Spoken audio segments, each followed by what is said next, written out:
Uno munsi ndabazaniye icigwa c'ingene ushobora guhakinga wifi y'ahantu ahariho hose woba ugeze kw'isi, hanyuma ukaza urikonekita kuri gusa ugatangura gukoresha amamega y'aho hantu utaguze amamega y'iwawe ku buntu, nubwo ata modo pass yaho woba uzi. Hello abakunzi ba New Life Studio, ndongeye kubasuhuza mwebwe mwese mudukurikirana muri mu mihingo itandukanye. Hanyuma imbere ko tuja ku cigwa kinyezina c'ingene ushobora guhakinga wifi y'ahantu hose wipfuza, ngusabe ubanze uje muri YouTube, hanyuma ukore subscribe kuri channel yacu yitwa New Life Studio Bugenyuzi. Uko bigenda uza kuza muri recherche wandika ijambo New Life Studio Bugenyuzi, hanyuma ukore recherche, hanyuma nko bisanzwe nyene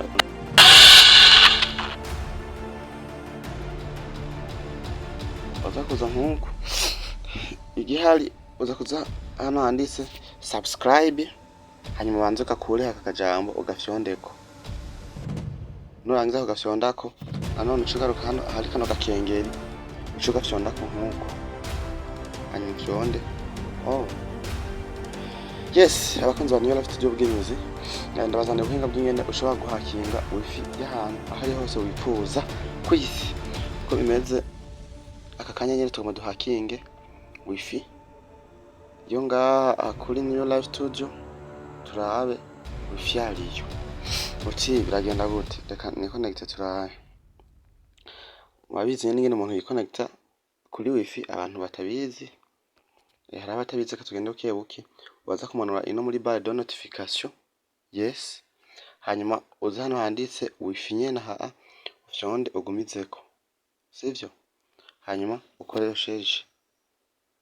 Waza gukora recherche. Ngiyi wifi New Life Studio, urabona ko yazananye na password. Yes my people, urabona ko yazananye na password. Twebwe ico dukora, reka ndabereka ingene iyi password tuza kuyimenya kandi tutayizi. Nanone mu kuyikonekita ushobora guca hano muri parametre,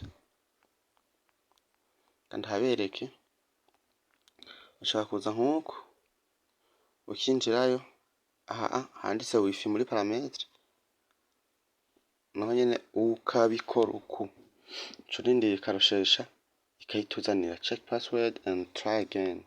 Urabona ko ata password tuzi. Ico ndabazanira rero ni iki c'ingene dushobora kuyibona. Rero turaza kwifashisha application tuza gusanga muri Play Store yitwa, maze kwinjira muri Play Store, yaza mwese marafise Play Store, turaza kwifashisha application yitwa QR code. Waza kuza hano muri recherche nyene wandika uti QR code, cuti dukora recherche nk'uko. Hanyuma muraza gutora ino ya mbere, iya mbere murabona jewe namaze kuyitereshaja. Murabona iyi yatereshaje ni miliyoni 50, 50 million. Ku bantu mutazi nyene ubona abatereshaje application misi yose ukayitora, ushaka kuraba ifise aya ma review menshi, ukaraba abayiratinze ingene bangana, ukacurabana tereshagema z'abantu bayitereshaje, niho cubona application yariyo. Hano nk'iko yatereshaje ni miliyoni hano nk'iko yatereshaje ni miliyoni 500. Iyi urabona ko ari 500 million. Nk'iyi urabona ni fresh, ni original. Uwoyitora nayo nyene ni original, kuko ifise ama rate 4.7, ikagira n'abantu bayitereshaje 500,000. Reka ndabibereke.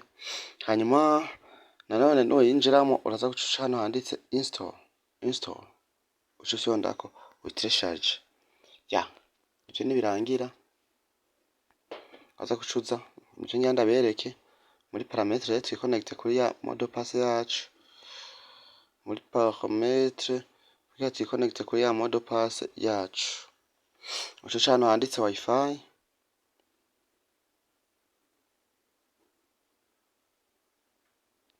uca winjirayo rero nk'uko aza guca ufyonda, modo pass wiyumviriye. Yes my people, aza guca ufyonda modo pass wiyumviriye kugira ngo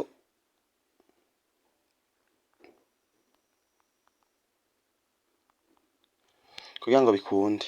Yes, tugomba tubihakinge, ca dushonda modo pass twiyumviriye. Igihari rero ca dushonda hano handitse connect, sivyo? Urabona modo pass ntayo tuzi. Twebwe ico tuza guca dukora, ca tuza dushonde kuri aka kantu, utu tuburungu. Ya, ca tuza dushonde,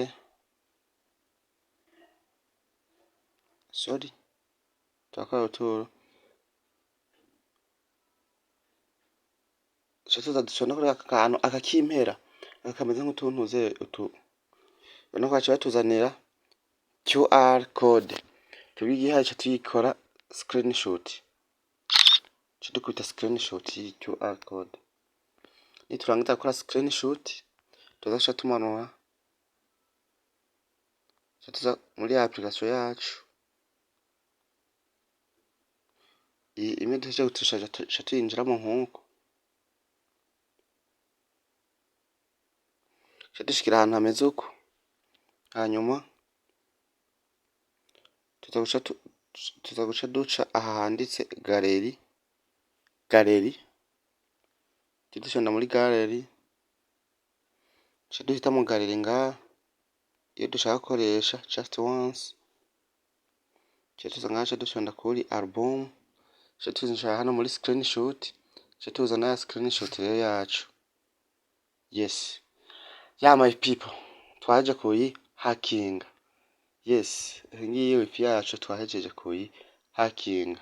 Izina ryayo ni New Life Studio. Security type ni WPA. Hanyuma password ngiyi, ndibaza mwese muriko murayibona. Mwese ndibaza muriko murabona aga password kacu. Ya, ni ikigo c'ubwenge rero nari nabateguriye. Mwebwe mwese mushaka kuza muradukurikirana, ndababwiye mukore subscribe kuri chaîne yacu ya YouTube. Hanyuma muje muri Facebook naho nyene hariyo page ikurikirana n'abantu batari bake. Page ikakurikirana n'abantu barenga 30,000. Naho nyene yitwa New Life Studio bw'inyuzi nyene biritirano. Urabona ko ikurikirana n'abantu barenga 34,000. Ndabasabe mubanze naho nyene mukubita ibisubscribe, niho mutazocikwa n'ivyigwa by'ubwenge bihaca. Nanje nama ndahari nk'umuvumbuzi kwazana bishasha. YouTube ikakurikirana n'abantu barenga 1000. Iko ikurikirana n'abantu barenga 1000. Naho nyene mudushigikire, dukomeze gushigikirana. Thank you for watching.